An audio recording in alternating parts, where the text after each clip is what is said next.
Sepulang dari Sydney, ibu selalu sibuk dan mengurung diri di ruang kerjanya. Aku sendiri sibuk mengurus berbagai keperluan sebelum pindah ke Jerman untuk melanjutkan pendidikanku. Papa dan Mama 2 kali menelepon, bahkan datang ke apartemen. Selama itu, pembahasan tentang Kak Malik menghilang. 1 minggu berlalu, ibu memberitahu, everything is smooth. Ya, Edith datang ke court and everything as their plan. TN, semuanya lancar.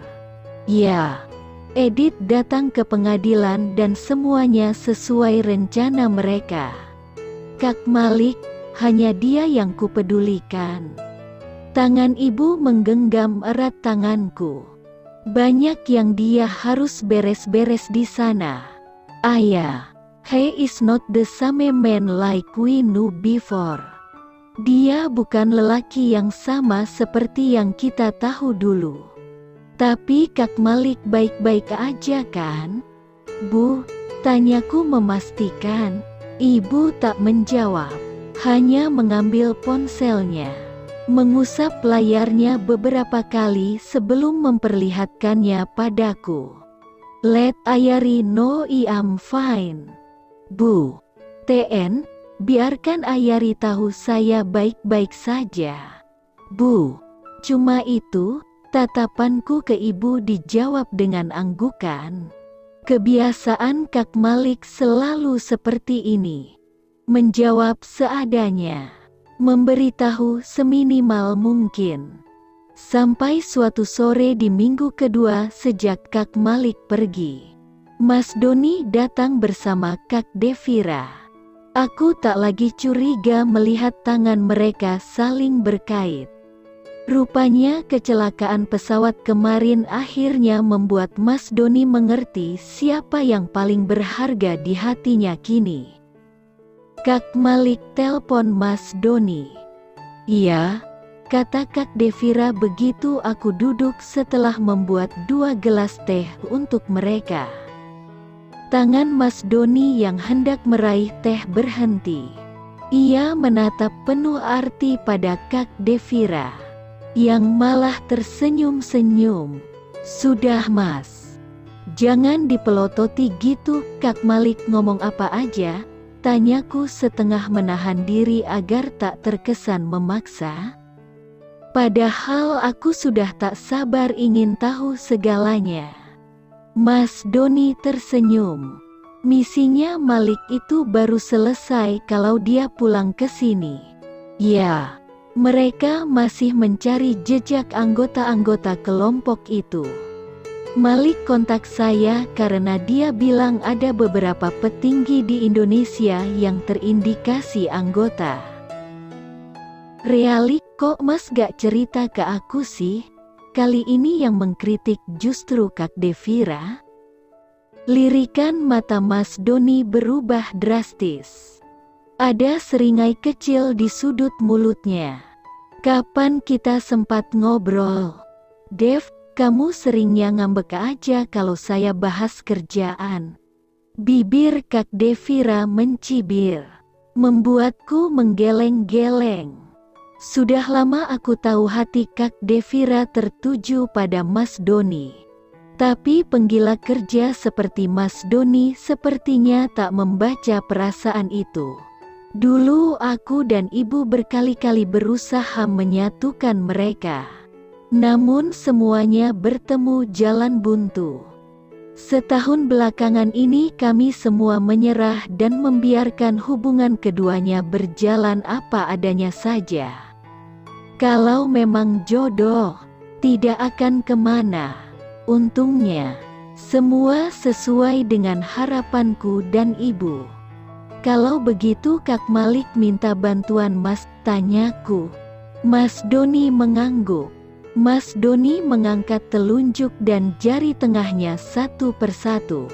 Pertama, dia minta saya bilang ke kamu, kalau dia baik-baik saja, dia kangen padamu, dan sedang berusaha pulang secepatnya. Kedua, ya soal urusan kelompok itu. Hanya itu. Kenapa Kak Malik tidak bilang langsung padaku? Kenapa harus melalui Mas Doni? Apa dia tidak takut Mas Doni mungkin menyembunyikannya dariku? Melihatku membisu, Kak Devira memelukku. Sudah, jangan dipikirkan, dari dulu Kak Malik kan gitu. Kita tunggu saja. Ya, itu yang terbaik. Tumben sekali Kak Devira memelukku seperti ini. Wajahnya terlalu sumringah untuk seorang gadis tomboy yang selama ini jarang bersikap manja apalagi romantis. Keningku berkerut sampai tak sengaja mataku melihat ke jari Kak Devira. Sebuah cincin belah rotan bermata satu terselip di jari manisnya. "Waat, ini apa?" teriakku keras menunjuk jarinya. Kak Devira mesem-mesem sambil memainkan jemarinya itu menggodaku. Sedangkan Mas Doni menahan tawa. Come here. Kali ini aku berteriak lebih keras. Ada apa? Ada apa?" Ibu keluar sambil membawa setumpuk kertas di tangannya. Berdiri bingung menatap kami bertiga. "Mereka mau nikah, Bu," kataku memberitahu ibu. Tapi nadaku seperti sebuah tuduhan. Ibu masih bingung.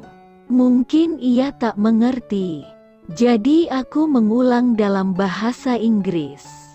"They're getting married, Bu, TN, mereka akan menikah." "Bu." "Was, OMG. OMG.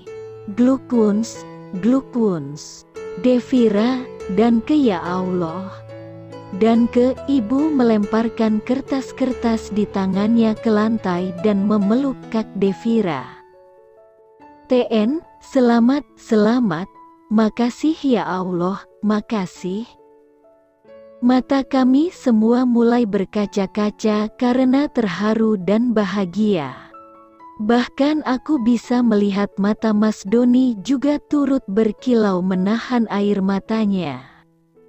Sepanjang siang hingga malam, kami berempat merayakan berita gembira itu. Mereka akan menikah secepatnya sebelum aku dan ibu pindah ke Jerman. Setelah itu Kak Devira takkan lagi bisa bekerja untuk ibu. Saat memberitahu inilah, Kak Devira sampai menangis terseduh-seduh dalam pelukan ibu lagi.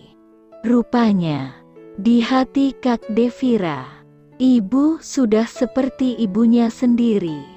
Aku juga ikut menangis melihatnya.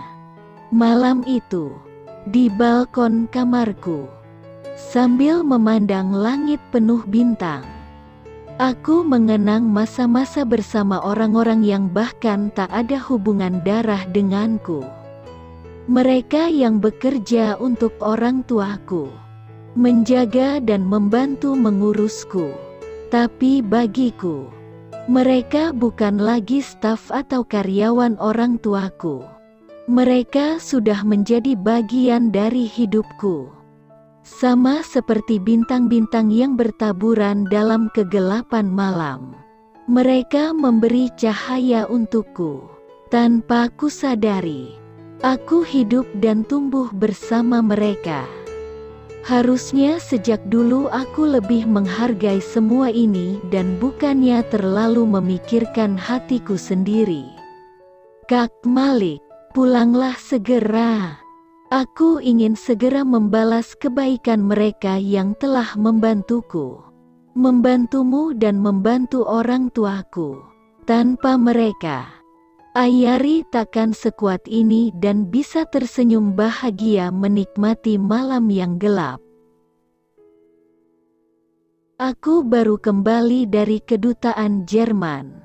Ketika masuk ke rumah dengan lesu, menyesal rasanya menyiksa diri memakai ojek. Ternyata panas terik di tengah kemacetan Jakarta benar-benar latihan mental luar biasa. Sejak Kak Devira memutuskan menikah dan menyesuaikan rencana kuliah nanti, aku memang mulai membiasakan diri untuk mandiri. Belajar memakai kendaraan umum, menumpang ojek dan bis. Andai aku tahu betapa mengesalkannya menunggu di bawah terik matahari begitu, mungkin lebih baik aku turun dan berlari saja. Hitung-hitung sambil latihan. Assalamualaikum Ibu. Waalaikumsalam. Ibu berdiri dari sofa, menyambutku. Ia tertawa melihat wajahku yang kusut dan rambut awut-awutan.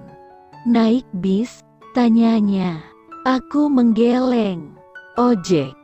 Bu, macet banget, keluhku. Ibu tak menjawab, hanya mengibas-ngibaskan tangannya. Aku mendongak dan ibu menunjuk ke arah sofa. Mataku mengikuti arah telunjuknya. Dan seorang perempuan berdiri di dekat sofa tersenyum padaku. Kami sama-sama saling mengangguk. Wanita itu berambut pirang pendek, dengan mata biru yang jernih.